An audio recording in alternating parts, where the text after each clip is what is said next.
Hi! അപ്പം നമ്മളിന്ന് മൈസൂരിൽ ഞാൻ പറഞ്ഞല്ലോ ഇതിന് മുമ്പൊരു വീഡിയോ ഇട്ടിരുന്നു മൈസൂർ യാത്രയുടെ, മൈസൂർ സൂവിൻ്റെ അതിൻ്റെ തുടർച്ചയായിട്ടുള്ള ഒരു വീഡിയോ ആണിത്. മൈസൂർ പോകുമ്പോൾ തീർച്ചയായിട്ടും നിങ്ങൾ കണ്ടിരിക്കേണ്ട ഒരു സ്ഥലമാണ് മൈസൂർ പാലസ്. പാലസിൽ നിന്ന് പോകുമ്പോൾ നിങ്ങൾക്ക് ഒത്തിരി അവർ ഉപയോഗിച്ചിരുന്ന എല്ലാ ഉപകരണങ്ങൾ, അവരുടെ ഡ്രസ്സ്, പടച്ചട്ടകൾ, അങ്ങനെയുള്ള ഒത്തിരി സാധനങ്ങളവിടെ കാണാൻ പറ്റും. പിന്നെ അവരുടെ സിംഹാസനങ്ങൾ, സ്വർണത്തിൻ്റെ, വെള്ളിയുടെ, വെള്ളി രൂപങ്ങൾ, പിന്നെ അതിലുണ്ടാക്കി വെച്ചിരിക്കുന്ന ഒരുപാട് പിന്നെ അന്ന് അവർ യുദ്ധത്തിനുണ്ടായിരുന്ന അവരുടെ കൂടെ ഉണ്ടായിരുന്ന ആനയുടെ കൊമ്പ് ഒറിജിനലായിട്ടുള്ളതെല്ലാം നിങ്ങൾക്ക് അവിടെ കാണാൻ പറ്റും.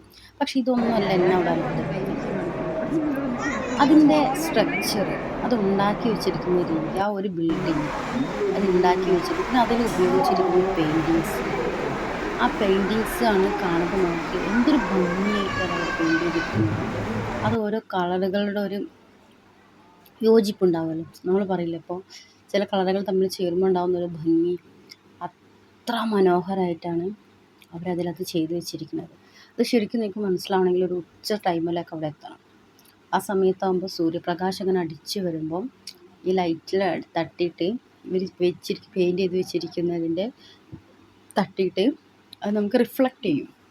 ഇത്ര ഭംഗിയിൽ, ഇത്ര ഭംഗി എന്ന് പറഞ്ഞാൽ ശരിക്കും എനിക്ക് തോന്നിയിരിക്കുന്നത് ഒരു മയിൽ ഇങ്ങനെ പീലി വിടർത്തി നിൽക്കുമ്പോൾ നമുക്ക് കിട്ടുന്നൊരു ഭംഗിയില്ലേ, അതുപോലെ അത്ര ഭംഗിയിലാണ് അതിൻ്റെ പെയിൻറ്റ് വർക്ക് ചെയ്തത്. അത് അത്രയും മൈന്യൂട്ടായിട്ടുള്ള ഒരു സ്ഥലം പോലും വിടാതെ. പക്ഷെ അതിൽ ഏറ്റവും വലിയൊരു ആശ്ചര്യം വെച്ചാൽ ഇത്ര വർഷങ്ങളോളം അത് നിന്നിട്ടും ഇപ്പോഴും അത് അതേ പുതുമയോടെ അവർക്ക് കാത്തു സൂക്ഷിക്കാൻ പറ്റുന്നുണ്ടല്ലോ. അതൊരു ഏറ്റവും വലിയൊരു കഴിവായിട്ട് ഞാൻ പറയുന്നത്.